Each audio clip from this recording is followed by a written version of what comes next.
저를 한번 따라 하시기 바랍니다. 우리 옆에 있는 분들과 이렇게 한번 얼굴을 마주 보면서 얼굴을 딱 보고 다시 앞을 보십시오. 비말이 튀지 않게. 그리고 음성 잘 들리게 한번 따라 합시다. 참 감사합니다. 덕분에 행복합니다. 앞날을 늘 기대합니다. 살다 보니까 그리 됐습니다. 미안합니다. 함께 해주셔서 존경합니다. 사랑합니다. 우리 한마디 더 합시다.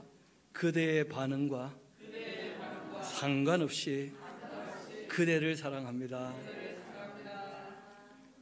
오래 못 가지고 그렇게 하면 한 가지 더 합시다.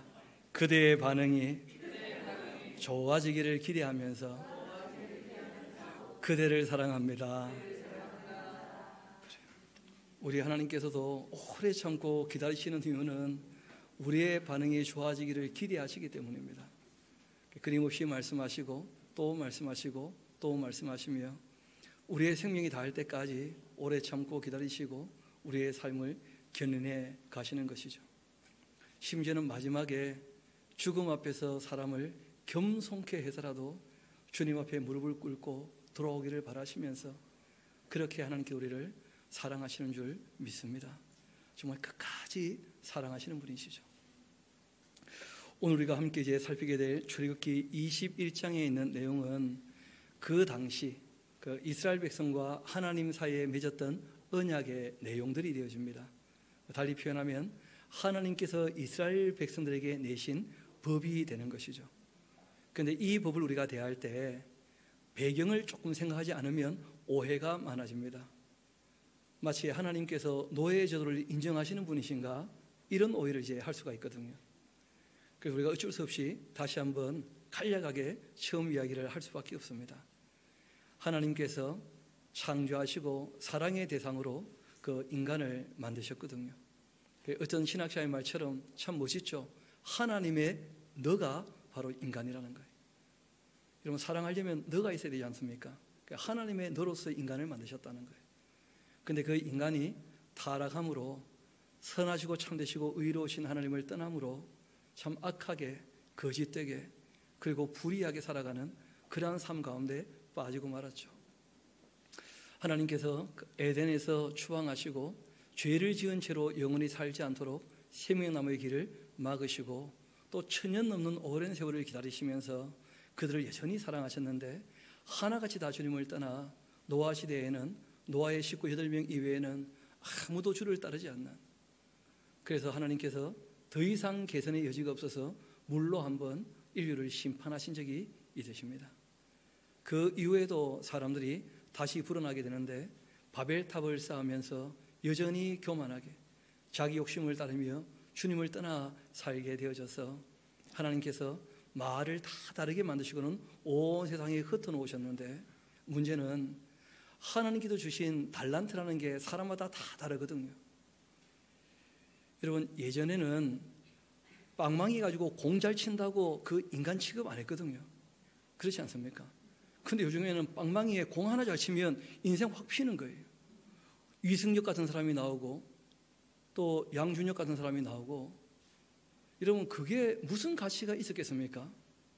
그런데 어느 시대부터인가 가치를 부여하니까 가치가 생기는 거예요. 아니 요즘에는 공을 차지 않습니까? 여러분 옛날에 바보 공 찬다 그런 말이 있습니다. 애들이 공부 안 하고 공만 차면 야 이놈아 공부 좀 해라 하면서 때리고 그랬거든요. 요즘에는 공을 차라 그러죠. 공을. 공 잘 차서 박지성처럼 되어라 뭐 그런 식으로 또 애들을 몰아붙이는 거예요. 사람마다 능력이 다 다르고 달란트가 다 다르기 때문에 어느 시대의 사람들이 무엇을 가치 있게 여기는지는 그건 사람들 마음이 흘러가는 대로 흘러가 버리거든요. 그러다 보니까 이 죄악된 세상, 그렇게 얘기하는 이 인간들이 사는 세상에 사람들이 너무 큰 차이들이 생기기 시작하는 거예요. 그리고는 말씀 그대로 그 사람이 사람을 잡아 팔기도 하고 힘센 사람이 다른 사람을 자기 노예로 삼기도 하고 벌써 그렇게 된 지가 오래된 것입니다. 게다가 이스라엘 백성들은 아시는 것처럼 그 조상이 노예는 아니었죠. 그 히브리인이라고 하는 것은 떠도는 사람들이에요. 그런데 문제는 떠돌던 아브라함, 아시는 것처럼 먹고 살 길이 없으면 남에게 기댈 수밖에 없는 거 아니겠습니까? 다행히 이제 아브라함은 그 스스로가 꽤 큰 부족의 족장이었었기 때문에 큰 문제는 없었지만, 그러나 그들이 잘 아시는 것처럼 요셉 때는 애굽에 들어가서 거기서 또 종살이를 하게 된 거예요. 그러고도 잘 아시는 것처럼 280년이 지나고 모세가 태어나지 않습니까? 그리고 거기에서 80년 지나고 이제 그들이 애굽에서 나오게 되었으니까 온 세상은 강자들만이 득세하는, 예전에 그런 얘기가 있죠. 이 세상은 고수에게는 놀이터요, 하수에게는 지옥이다. 그런 말이 있어요. 그렇듯 합니까? 영화 대사예요, 영화 대사. 그러니까 뛰어난 사람들에게는 놀이터처럼 재미있는 곳인데, 하수 아무것도 없는 사람에게는 지옥 같은 곳이라는 거예요. 지옥 같은 거. 하나님께서 그런 곳에 이 이스라엘 백성들이 살아가야 하게 될 때, 적어도 너희들만큼은 제일 먼저 법을 내신 이유가 뭐냐면, 이미 악한 그 상황에서 약자를 배려할 줄 알아야 한다. 이것 때문에 법을 내신 거예요. 그럼 사람을 내버려두고 다 잘한다면 굳이 그런 말씀할 필요가 없죠. 하나님께서 법을 내신 이유는 제일 먼저는 약자를 배려해 주는 거예요. 약자를. 그래서 오늘 또 우리가 21장 이제 보게 되어지면, 하나님께서 사람을 준비하시고 자신을 계시하시고 6월절 날 그들의 애굽에서 불러내셔서 시내 산에서 이제 언약을 맺게 되실 때, 이 법령의 제일 처음 1조가 따로 있습니다. 온 세계는 나에게 속했다는 거예요. 그런데 사람들이 그걸 안 따라주는 거죠. 인정하지 않고. 그래서 너희들만큼은 내 말을 잘 듣고 내 말을 지켜야 할 것이다. 그렇게 함으로써 조건절이었습니다. 내 소유가 되고, 그리고 너희가 제사장 나라 역할을 감당하고 거룩한 백성이 될 수 있을 것이다. 거룩한 백성이 되고자 할 때 제일 먼저 가져야 되는 마음의 자세는 약자를 어떻게 하라는 거예요? 배려해야 하는 것이다. 그렇게 말씀을 시작하시는 거예요. 십계명을 말씀하시고 난 다음 그들과 언약을 맺으시고 21장 시행세칙이라고 그러죠. 그렇죠? 그 시행세칙으로 차근차근 보실 때, 지금 그러한 시대적 배경, 노예 제도가 이미 정착되어져 있고, 그리고 실제로 노예는 인간 취급받지 못하는 그런 시대에 하나님께서 약자를 배려하고 계신다. 3,500년 전 법이라는 거예요. 그리고 이제 여러분 잘 아시는 것처럼 신약에 오게 되어지면 빌레몬서만 해도 노예나 주인이나 그리스도 안에서는 다 뭐라고 얘기합니까? 한 형제다. 왜냐하면 모든 사람은 실제로 하나님의 형상이거든요. 창세기부터 우리가 봤으면 큰 오해 없이 이 내용을 읽을 수 있습니다. 인간이 너무 많이 타락해 있기 때문에 그 배경 아래에서 말씀을 하시는 거예요. 최선을 말씀하시려면 천국을 만드셨겠죠. 처음부터. 그것이 아니라 이 땅에서 사람들이 자라고 배워가야 될 부분들이 있기 때문에, 검증되고 연단되어져야 될 과정이 있기 때문에 하나님께서 이스라엘 백성을 불러내셔서 제사장 나라의 역할을 감당할 때 기본적으로 너희가 사는 방법은 이러하다 하고 이제 몇 가지를 말씀하신 거예요. 그러니까 지금은 우리가 이 문자대로 이전에 문자 안에 담겨있는 뭘 봐야 됩니까? 하나님의 그 마음을, 사람을 사랑하시는 그 하나님의 배려심을 우리가 좀 볼 수 있어야 할 것입니다. 21장 1절부터 한번 봅시다. 너가 백성 앞에 세울, 그러니까 모세에게 지금 말씀하시죠. 법규는 이러하다.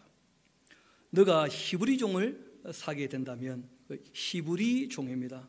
그러니까 이스라엘 백성보다는 훨씬 더 큰 범위예요. 히브리 종하게 되어지면. 잘 아시는 것처럼 히브리인 중에 누가 있었습니까? 아브라함, 이삭, 야곱의 후손들이 이제 뭐가 됩니까? 이스라엘의 12지파가 되는 것이니까요. 그러니까 떠돌던 사람들 중에 너희들처럼 물을 건너던 사람들 중에 종이 되었다고 한다면 그런 이제 의미도 될 수 있는 것이죠. 실제로 말 그대로 집도 그리고 땅도 없는 그러한 사람들은 자기 노동력 이외에는 먹고 살 길이 없지 않습니까? 너가 히브리 종을 사게 되면 그는 6해 동안 섬기게 될 것이지만 일곱째 해에는 몸값을 물지 않고 나가 뭐가 되라고요? 자유인이 되게 하라 하고 말씀하신 거예요. 이런 것을 우리가 보통 안식년 그런 얘기를 하죠, 그렇죠? 풀어주라, 자유롭게 하라. 만약 그가 단신으로 왔다면 단신으로 나가게 하고, 그가 부부가 함께 들어오게 되었다면 부부로 나가게 하라, 그렇게 말씀하신 거예요. 반면에 단신으로 상전에게 왔다가 상전이 그에게 아내를 주었다면 그 아내나 그 자식은 상전에게 속했으니까 나가려면 혼자 나가는 것으로, 그렇게 얘기하신 거예요. 좀 이유가 있습니다. 아니, 자기의 땅도 집도 없어서 홀로인 이 사람이 자유인이 되었다고 해서 먹고 살 길이 열립니까? 열리지 않습니까? 혼자라면, 또 부인과 함께라면 어떻게 될지 모르겠는데, 아직 어리지 않겠어요? 주인에게 들어와서 가정을 이루게 되었다면, 그러면 그 부인과 애들은 또 어떻게 되겠습니까? 그런 것도 다 생각하셨던 것 같기도 한데, 여하튼 좀 더 봅시다. 4절, 만일 상전이 그에게 아내를 주어 그 아내가 아들, 딸 낳았다면 그 아내와 그 자식들은 상전에게 속하고 그는 단신으로 나갈 것이로되, 다른 결정할 수 있는 길이 있어요. 만일 종이 분명히 말하기를 내가 상전과 내 처자를 사랑하니, 내 처와 자식들을 사랑하니 내가 나가서 자유인이 되지 않겠노라. 내가 나 혼자 자유롭게 살기보다는 내 가정을 더 소중히 여기겠다, 그렇게 나는 결정하고 주인에게 의탁하기를 원한다 한다면, 상전이 그를 데리고 재판장으로 갈 것이고, 또 그를 문이나 문설주 앞으로 데리고 가서 그것에다가 송곳으로 그 귀를 뚫을 거고, 그는 종신토록 그 상전을 섬기게 될 것이다. 여러분, 중요한 것은 결정권이 주인에게 있습니까? 종에게 있습니까? 그런 게 보이시죠? 종이 나갈 수도 있고 나가지 않을 수 있는 결정권을 갖고 있다는 거예요. 좀 놀랍지 않습니까? 게다가 이제 종된 표가 뭐냐면, 그 귀를 뚫어가지고 귀걸이를 하게 되면 나는 평생 종입니다, 뭐 그런 거예요. 그래서 저도 귀 좀 뚫어야 될 것 같은데 하나님의 종이니까. 귀 뚫어보신 분들은 어떤지 모르겠습니다. 좀 아픕니까? 안 아픕니까? 안 아픕니까? 송곳으로 뚫어야 되는데. 예전에는 이제 그런 표가 있는 거예요. 귀를 뚫어서 이제 그 귀걸이까지 딱 하게 되면 나는 이 사람에게 완전히 드려진 사람입니다. 그런 개념이 되는 것이죠. 7절 또 이어봅시다. 사람이 자기의 딸을 여종으로 팔았다면, 여러분 참 어려운 시절이죠, 그렇죠? 지금부터 3,500년 전 이야기라니까요. 여러분, 실제로 우리가 얼마 전만 해도 먹고 살기 힘들고 어려우면 자기 자녀들을 팔았던 일들이 있습니까? 없습니까? 얼마든지 있었다는 거예요. 이건 그리 오래된 이야기도 아니에요, 알고 보면.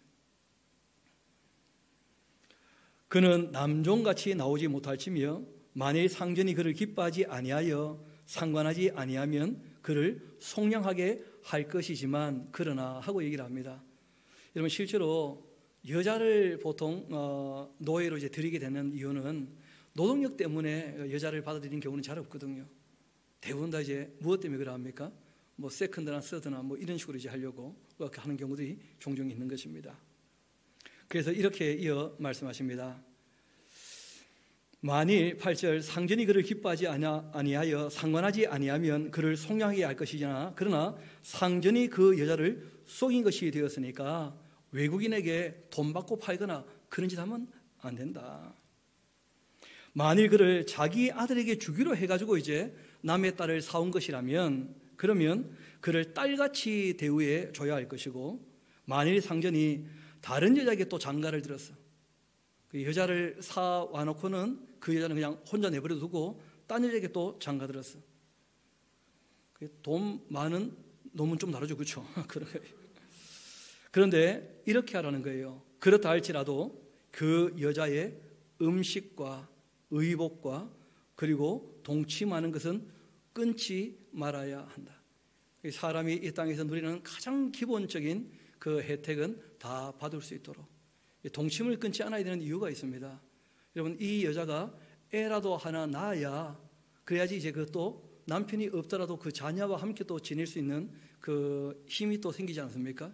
또 자녀가 엄마를 부양할 수 있고, 그러니까 그런 것들을 끊지 않도록 그러니까 약자를 어떻게 하시는 거예요?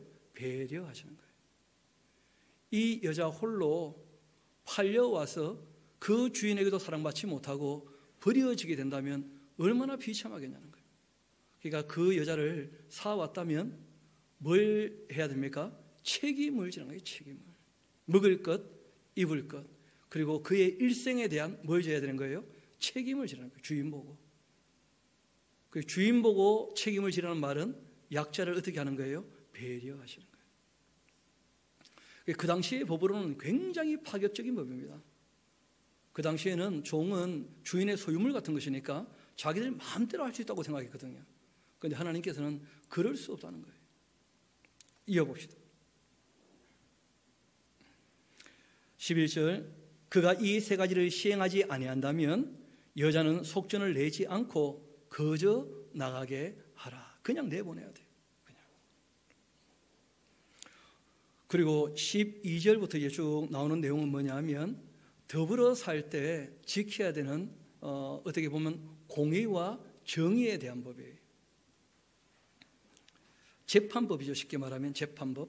재판할 때 판사가 무엇을 기준으로 판결할 것인가 하고 이제 말씀하시는 것인데, 사람을 쳐 죽인 자라면 그러면 그거는 살려두면 안 됩니다. 반드시 죽여야 돼요. 반드시. 여러분, 이건 개인적인 내용이 아닙니다.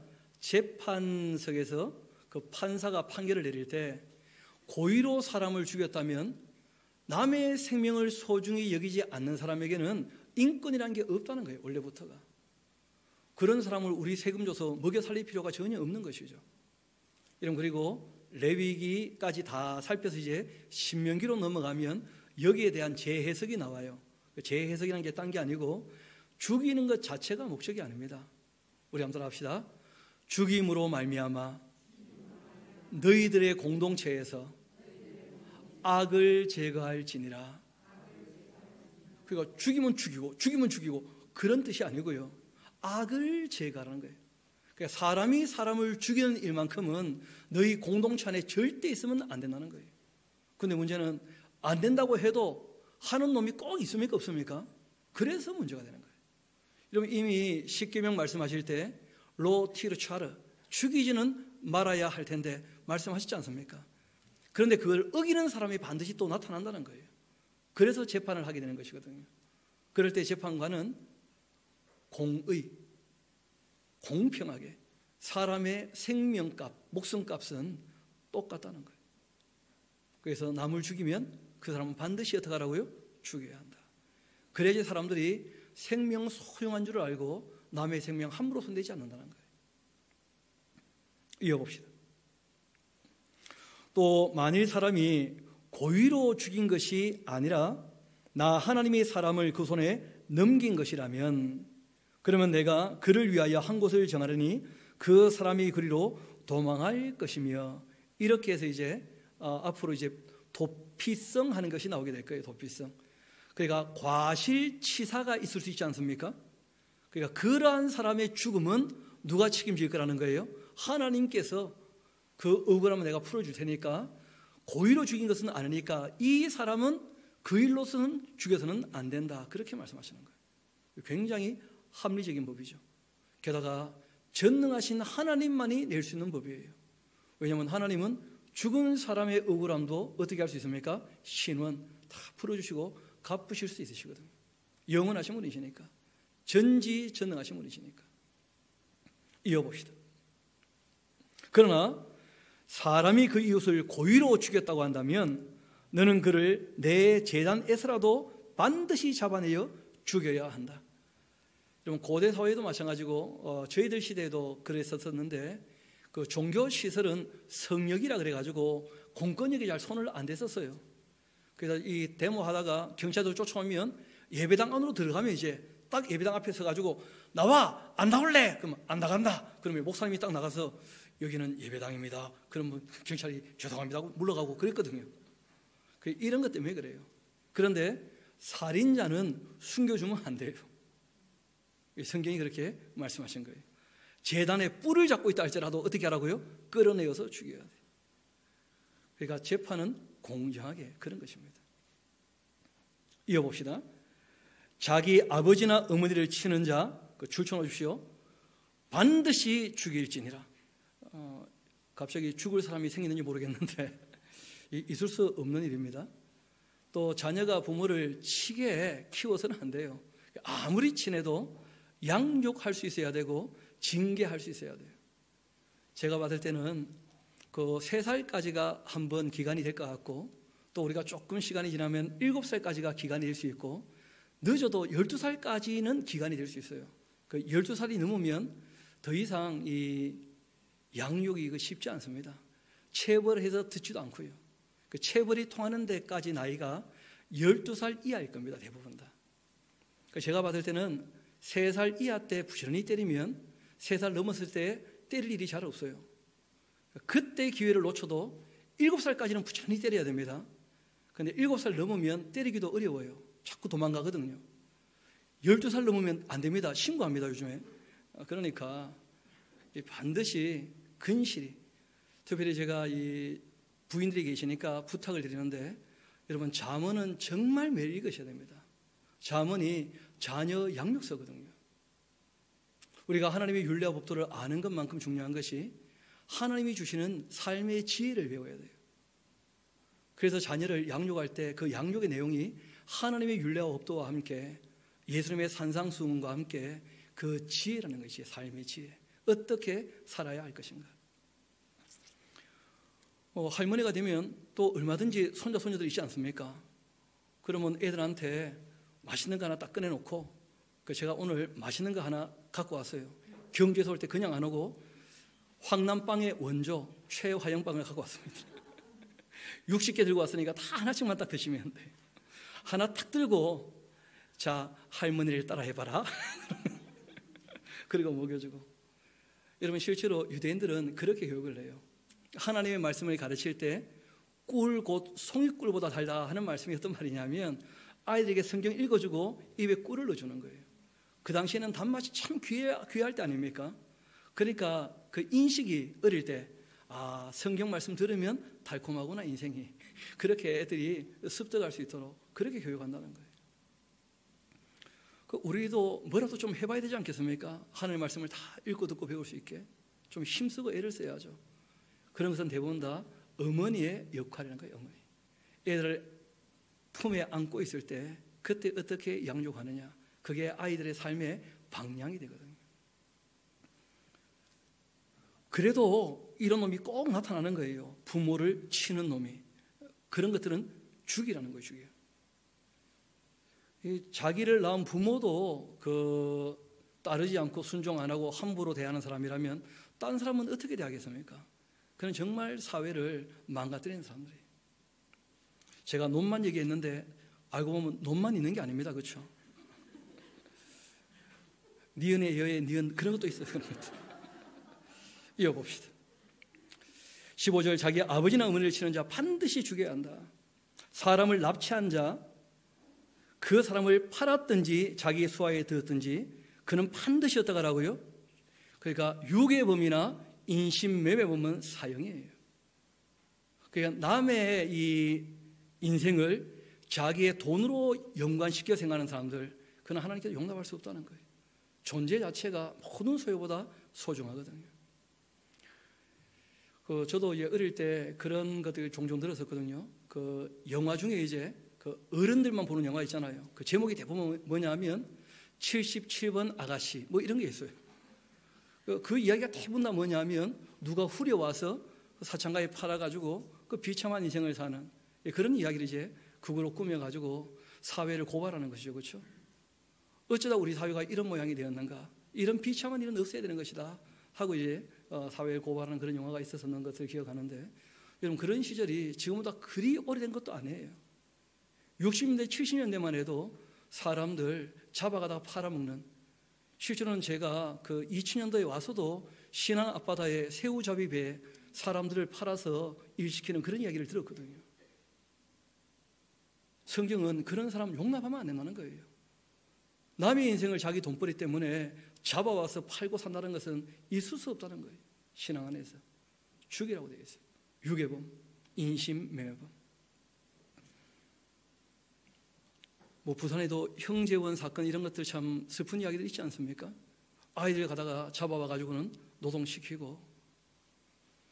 여러분, 그 아르헨티나 같은 나라를 보면 거기에는 그 정치적 문제 때문에 그런 일들이 많았었어요. 아르헨티나뿐 아니고 남미도 그렇고 우리나라도 마찬가지였을 텐데, 여러분 잘 아시는 것처럼 이 미국의 메카시 열풍이 불 때 우파 좌파 냉전 시대가 되다 보니까 미국이 이제 자기 주변에 있는 나라들을 대부분 다 그 우파가 되면 좋겠다, 그래가지고 이제 빨갱이 사냥을 했던 거 아닙니까?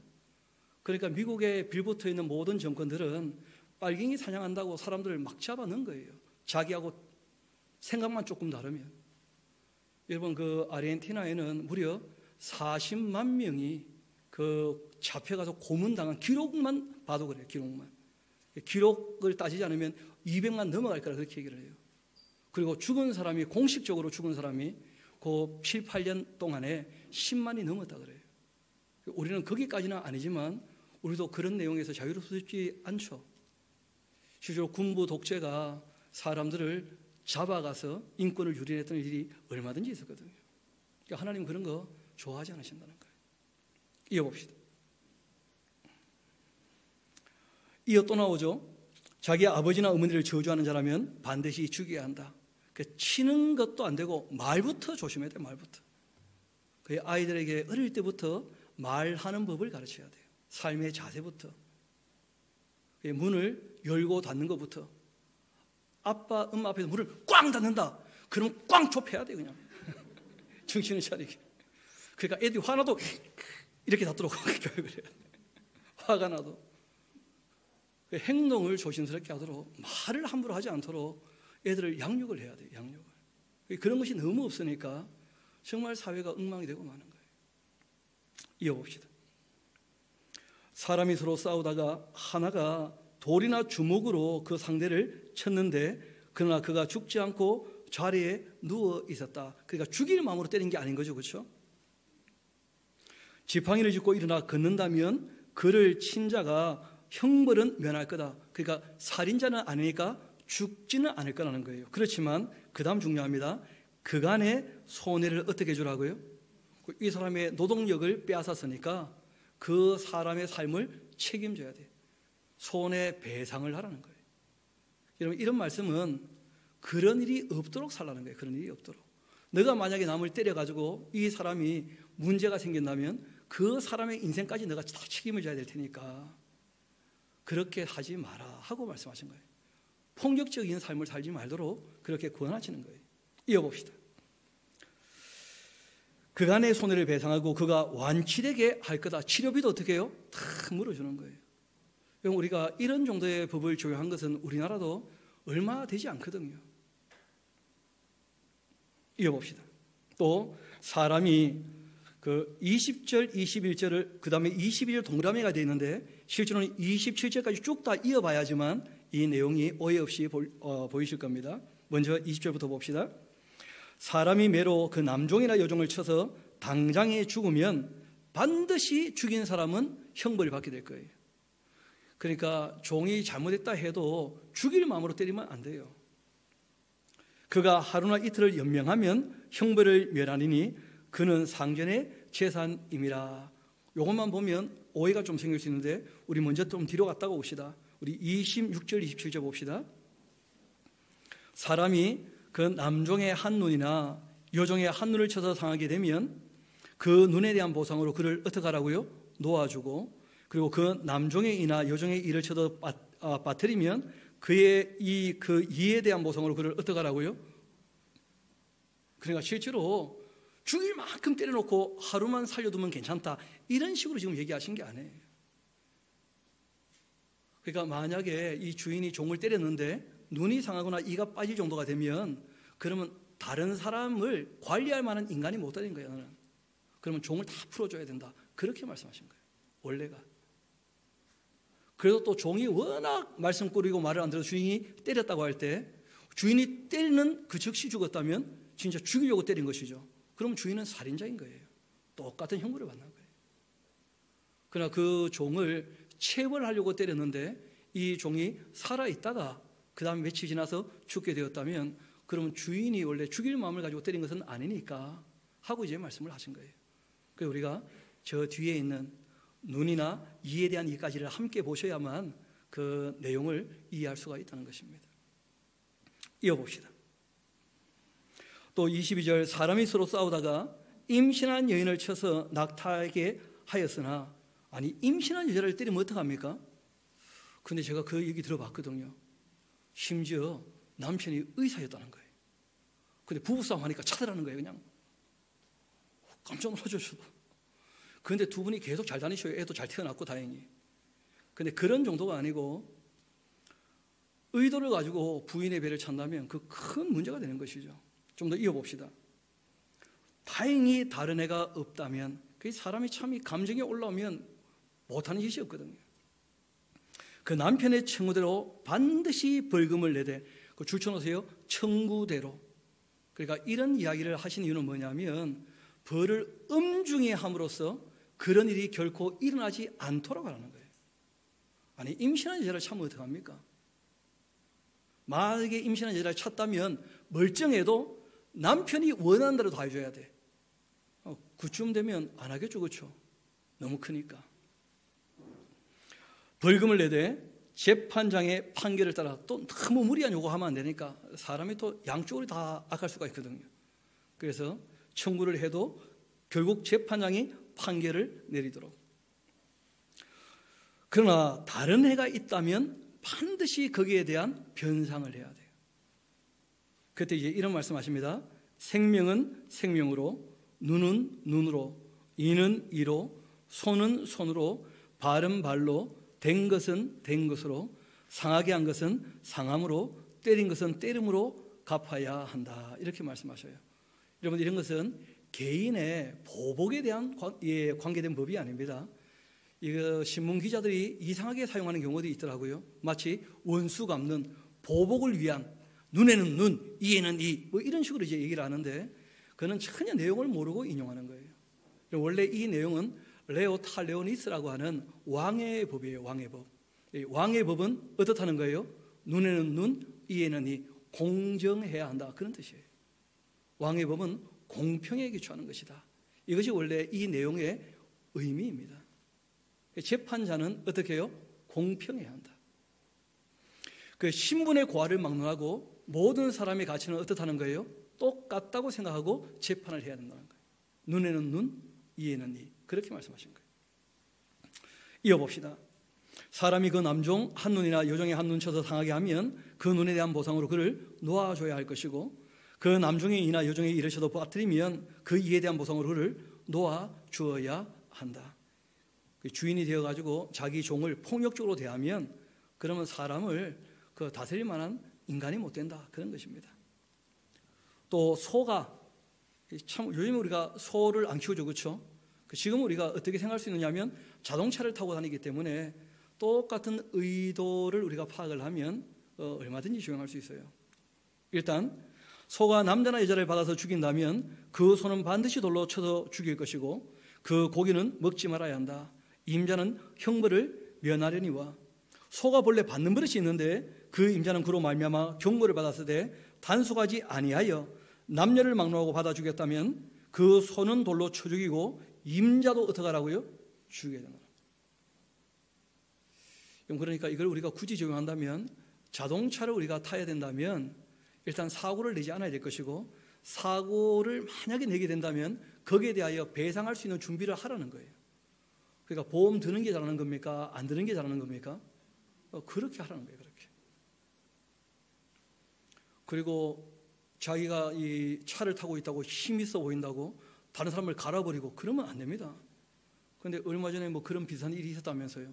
자기 아이 때문에 화가 나가지고 막 어린애 자전거 타고 가는 거 쫓아가서 막 밀어버리고, 그런 짓 하면 안 됩니다. 큰일 납니다. 하나님 그런 거 용납하지 않으십니다. 원래 이 소가 박는 버릇이 있어가 사람을 박았다면 그 주인도 죽이라는 거예요. 책임이 그에게 있다는 거예요. 그러니까 우리가 자동차도 정비를 잘하는 것, 이거 참 중요합니다. 브레이크 정비를 안 해가지고 사고가 난다면 그 사람에게 책임은 또 있는 것이죠. 이어봅시다. 만일 그에게 속죄금을 부과하면 무릇 그 명령한 것을 생명의 대가로 낼 거고, 아들을 받든지 딸을 받든지 이 법규대로 그 임자에게 행하여야 한다. 그 생명의 값은 생명일 수밖에 없다는 거예요. 또 소가 만일 남종이나 여종을 받았다면 그 소의 임자가 은 30세겔을 그 상전에게 줄 것이고 소는 돌로 쳐서 죽여야 한다. 그러면 소에게 바쳐 죽은 종의 몸값이 은 30세겔이에요. 여러분, 이 값이 예수님의 몸값이었어요. 은 30세겔. 또 사람이 구덩이를 열어두거나 구덩이를 파고 덮지 아니하므로 소나 나귀가 거기에 빠지게 되면 그 구덩이 주인이 잘 보상하여 짐승의 임자에게 돈을 주고 죽은 것은 그가 차지해야 할 것이다. 그러니까 우리가 어떤 일을 하고 난 다음에 뒷정리도 잘해야 됩니다. 뒷정리 안에서 일어나는 모든 사건에 대한 책임은 뒷정리 안 하는 사람에게 있다는 거예요. 그게 참 타당한 법이죠, 그렇죠?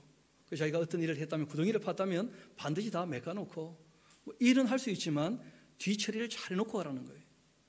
그런데 우리가 지금 이런 게 잘 안 되는 부분이 있죠. 건축 열심히 해놓고 난 다음에 자재들을 아무 데서나 묻어버리고 그렇게 해서 땅이 황폐화되면 그 책임을 누가 지는 겁니까 대체? 성경은 그러지 말라는 거예요. 또 35절 봅시다. 이 사람의 소가 저 사람의 소를 받아 죽인다면 살아있는 소를 팔아 그 값을 반으로 나누고 또 죽은 것도 반으로 나누려니와 그 소가 본래 받는 버릇이 있다. 그 임자가 단속하지 아니하였으면 그는 소로 소를 갚아야 하고 죽은 것은 그 차지가 될 것이다. 그런 말씀하신 거예요. 소가 소를 받았다면 하고 이제 말씀하신 내용이죠. 또 사람이 소나 양을 도둑질해서, 여러분, 도둑질했음에도 불구하고 두 가지가 있습니다. 도둑질을 했는데 자기가 너무 없어서 도둑질을 해가지고 기르고 있는 사람이라면 벌이 좀 약해요. 그런데 아주 계획적으로 잡아먹거나 팔아먹거나 그런 사람은 굉장히 벌이 엄합니다. 그런 일은 없도록 이렇게 말씀하시는 것인데 한번 봅시다. 사람이 소나 양을 도둑질하여 잡거나 팔면 그는 소 한 마리에 소 5마리로 갚아야 하고 양 한 마리에 양 4마리로 갚아야 한다. 그러니까 아이폰을 훔쳐갔다, 그냥 팔아먹었다, 5개 갖고 와야 됩니다. 삼성폰 4개 갖고 와야 됩니다. 뭐 그런 정도의 의미예요.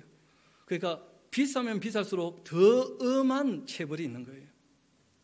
그 말은 무슨 말이냐면 남의 재산에 절대 피해가지 않도록 조심하라 하고 이제 말씀하신 거예요.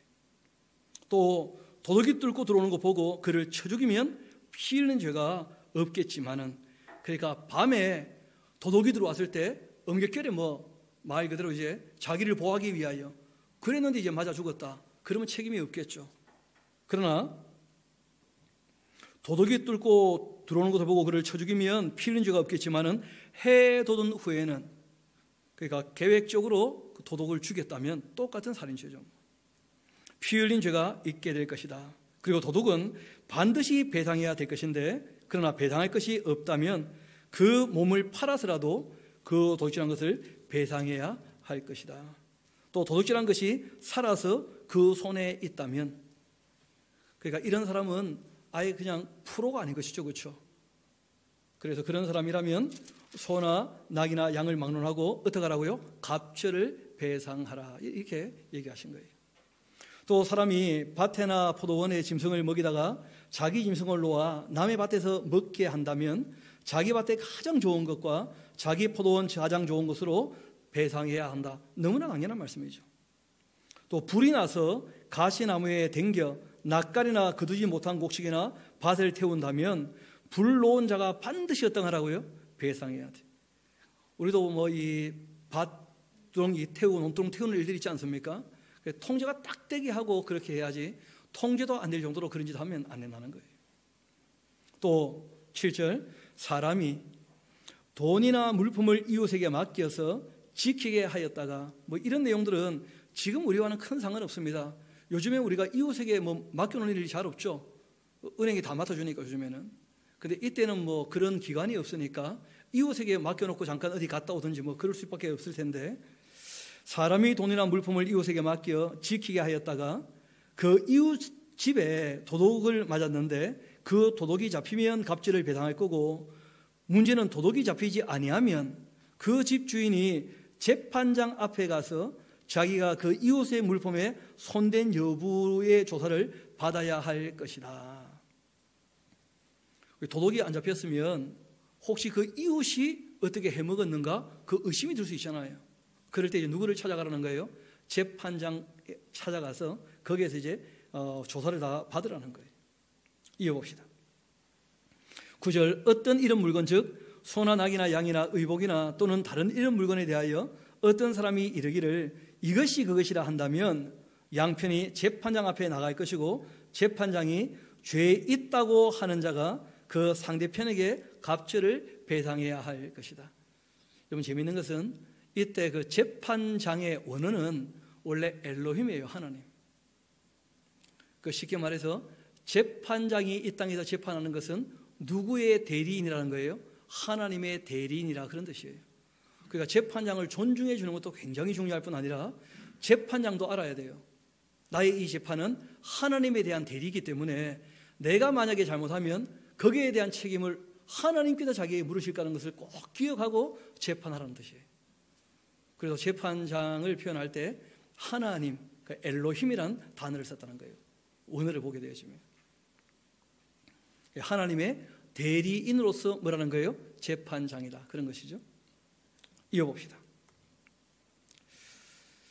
10절 사람이 낙이나 소나 양이나 다른 짐승을 이웃에게 맡겨 지키게 했는데 이 짐승이다 보니까 죽거나 상하거나 끌려가도 본 사람이 없다면 그러면 두 사람 사이에 맡은 자가 이웃의 것에 손을 대지 아니하였다고 여호와께 맹세할 것이고 그 임자는 그대로 어떻게 하라는 거예요? 믿어주라는 거예요. 이런 보통 우리가 물건을 맡길 때에는 신뢰하는 사람에게 맡깁니까? 신뢰 못할 사람에게 맡깁니까? 그래서 끝까지 믿어줘야죠. 만약에 본인이 어디 이제 좀 먼 길을 가게 되었는데 자동차를 좀 이웃에게 맡기게 되었다고 합시다. 그런데 그 이웃이 그 차를 맡아 있다가 지나가는 차가 쳐가지고 망가졌다고 생각해봐요. 그랬다고 이제 이 사람이 얘기하면 믿어주라는 거예요. 요즘에는 그래도 그런 거 얄짤없죠. CCTV가 다 찾아냅니다.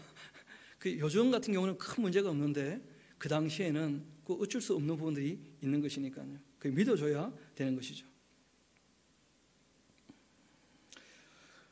그 사람은 배상하지 아니하려니와 그러나 만일 자기에게서 도둑을 맞았다면 그 임자에게 배상해야 된다. 도둑질 당했다면 거기에 대한 이 책임은 져야 될 것이다 한 것이죠.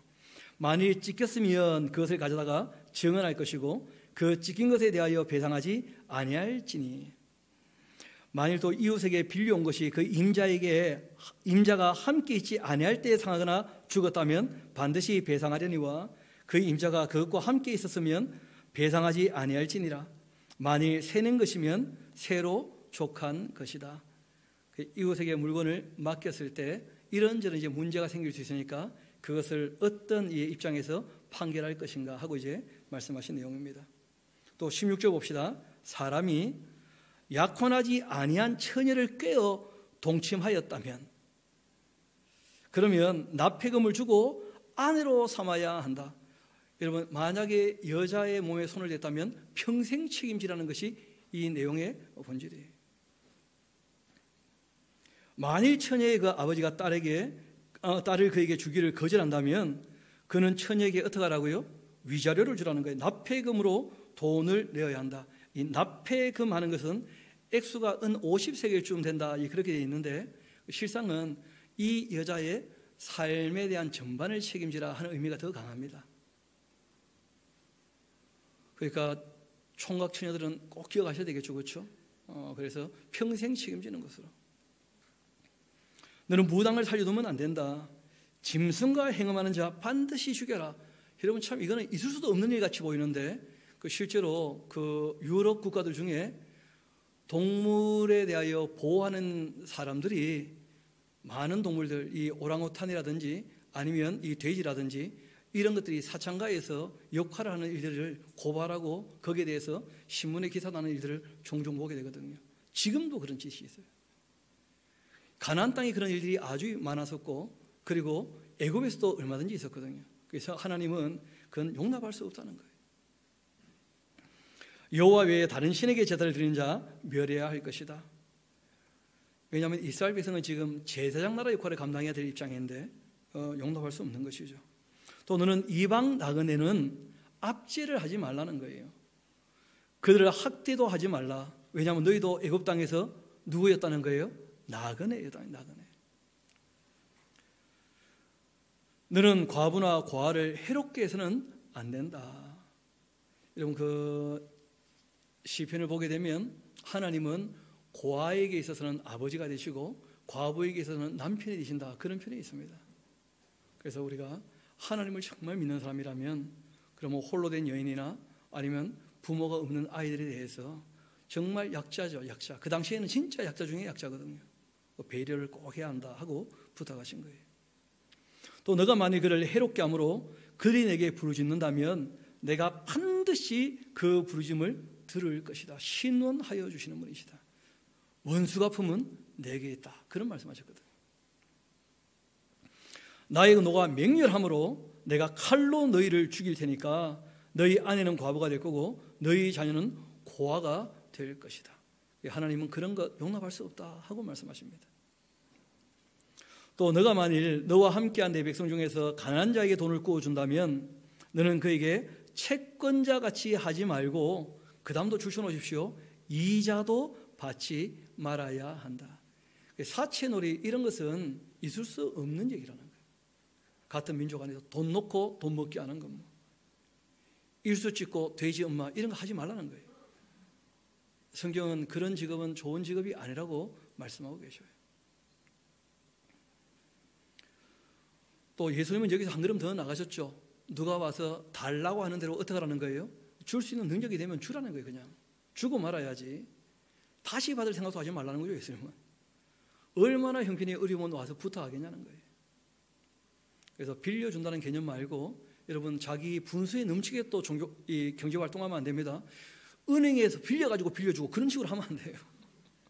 어떤 사람은 또 감당도 안 되면서 보증 썼다가 인생 날려먹고 뭐. 여러분 잠언에 끊임없이 나오는 게 뭐냐면 자기 분수에 맞는 경제활동이에요. 내용은 단순합니다. 버는 것보다 더 쓰면 안 됩니다. 철칙이지 않습니까? 버는 것보다 더 쓰면 반드시 인생은 망가지게 되어 있어요. 감당이 안 되는 것이니까. 그리고 정말 하나님께서 주신 것 중에 자기가 조금 여유가 있다면 누가 도와달라고 할 때 그 한몫 내어줘도 큰 문제 없습니다. 제가 믿기로는 하나님께서 다 지켜보고 계시고 때가 되면 갚아주시는 줄 믿습니다. 정말 그러거든요. 이어봅시다. 또 이어 말씀하십니다. 너가 만일 이웃의 옷을 전당 잡거든 해가 지기 전에 그에게 어떻게 하라고요? 돌려주라는 거예요. 왜냐하면 이 당시에는 옷이 곧 이불이기도 하고 그것이 없으면 밤에 추워서 잠을 못 자요. 그러니까 해지기 전에 반드시 어떻게 하라는 거예요? 돌려주라는 거예요. 아니 본인이 옷 세 벌 있으면 뭐 할 겁니까? 그 당시에 세 개 덮고 자면 더울 텐데 무겁고 어차피 하나 방치해둘 텐데 그거 가지고 사람을 덮어주면 좋지 않겠냐는 거예요. 하나님 말씀은 그렇게 약한 사람을 어떻게 하라는 거예요? 배려해 주라는 거예요. 이어봅시다. 우리 27절은 같이 한번 읽어봅시다. 시작.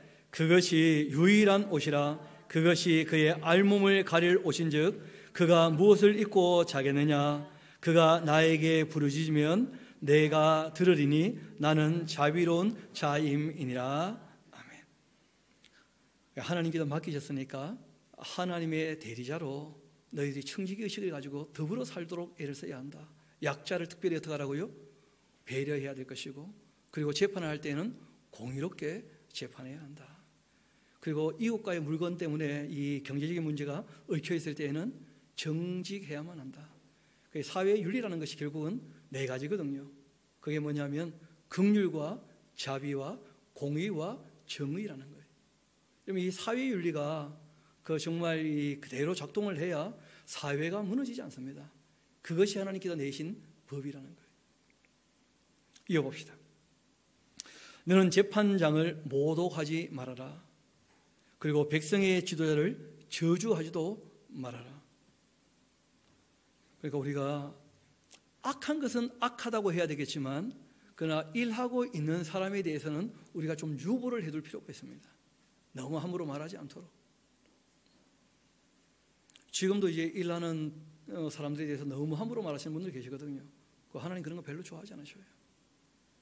그래서 재판장을 모독하지 말며, 그러니까 재판장이 공의와 정의를 가지고 통치해 주도록, 재판하도록, 그런 정도로 우리가 얘기할 수 있겠죠. 그러나 모독은 하지 말라는 거예요.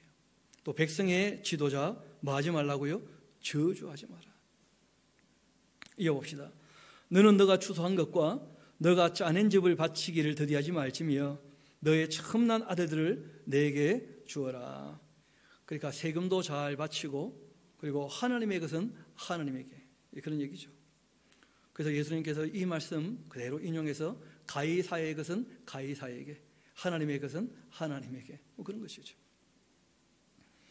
너의 소 양도 그와 같이 하되 이래 동안 어미와 함께 있게 하다가 8해 만에 나에게 줄지니라. 첫 것이라 할지라도 이래 동안은 엄마 젖을 좀 빨다가 그렇게 이제 바쳐지도록 그렇게 하신 것이죠.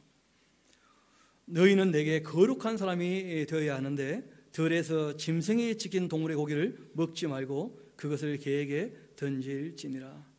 그러니까 사람이 그 동물에게 찢겨 죽은 그 시체, 그 동물의 시체 사체 같으면 그 피를 다 뺐습니까? 피가 여전히 얽혀 있습니까? 그 피가 얽혀 있으니까 그런 것은 먹지 않는 게 거룩이란 말이 딴 말이 아니에요. 구별되었다는 거예요. 구별되었다. 여러분 신약에 가서도 똑같이 말씀하시죠. 이방인들이 기독교인이 되었을 때는 그 금하신 게 몇 가지 있지 않습니까? 우상의 제물 먹지 말 것, 음행하지 말 것, 또 피나 목미어 죽인 이 고기 먹지 말 것. 그리고 이제 또 회당에서 늘 그 안식일마다 성경을 가르치고 있으니까 모세의 글을 거기 가서 삶의 기본적인 내용들을 배워라. 거룩하게 사는 법이 무엇인지. 세상과 구별되게 사는 게 이게 거룩한 삶이거든요. 카도시 구별되었다. 그런데 우리는 말은 거룩 얘기하는데 삶의 전반적으로 거룩한 삶이 없다는 거예요. 음식도 조금 가려 먹어야 됩니다. 제가 굳이 경주까지 가서 최화영빵을 사온 이유가 있습니다. 최영화인가요? 화영인가요? 영화입니까? 정말 너무 어려운 게 사람 이름 외우는 거예요. 최영화 씨가 그 원래 황남빵 만드셨던 그분이시거든요. 그분이 이제 원조되는 그 장남이 지금 이어서 하고 있고, 차남은 사업을 너무 키웠어요. 산업을 너무 키우다 보니까 빵 맛이 변한 것 같아요. 제가 보니까. 그런데 제가 참 이분들 좋아하는 이유가 뭐냐면 빵을 1개 사도 100개 사도 가격이 똑같아요. 이분들의 그 철학이죠, 철학. 왜냐하면 모든 빵의 가치는 똑같다는 거라. 우리는 애누리 해줄 수 없는 것이 가볍게 만들지 않는다는 거예요. 그리고 이 빵은 이틀 내로 다 안 먹을 거면 반드시 냉동실에 넣어놔야 돼요. 왜냐하면 첨가물 전혀 넣지 않았어요. 방부제 같은 거 안 넣으시고 정말 정갈한 그 재료 가지고 맛있게 만드셨거든요. 그래서 저는 이제 경주 갈 일이 있으면 그래서 그 빵 보면서 늘 좀 생각을 해요.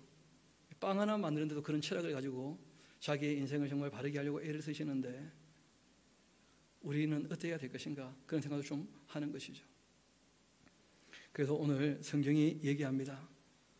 결국은 하나님의 사람으로 자기 욕심이 아닌 약자를 배려하는 긍휼과 자비와 또 힘이 있다 할지라도 공의와 정의를 따르는, 그리고 하나님께서 내신 말씀대로 자기의 생명 윤리를 지켜가면서 그렇게 구별된 삶을 사는 것이야말로 거룩한 삶이다. 너희는 거룩한 백성이 되어라. 그렇게 말씀하신 주님의 뜻을 따라서 저도 여러분도 이 땅에 살아갈 때 거룩한 하나님의 사람으로 살아갈 수 있게 되기를 소망합니다. 우리 함께 기도하도록 하시겠습니다. 아버지 하나님, 무려 3,500년 전 어떻게 보면 참 암묵하고 힘 있는 자들이 모든 것을 다 가지는 그러한 이 시대에 하나님께서 이스라엘 백성들을 불러내시고 적어도 그들에게만큼은 약자들을 배려하면서 그들이 살만한 숨을 쉴 수 있는 그러한 구멍을 내어주고 또한 6년 동안 일했다면 자유롭게 해주며 사람에게 하나님께서 주신 자유가 얼마나 소중한지를 다시 한번 기억해 하시고 또 힘이 있어 재판석에 설 때에는 하나님의 대리자인 것을 기억하며 공의와 정의를 실행하도록 그렇게 말씀하신 주님의 뜻을 함께 살펴보게 되었습니다.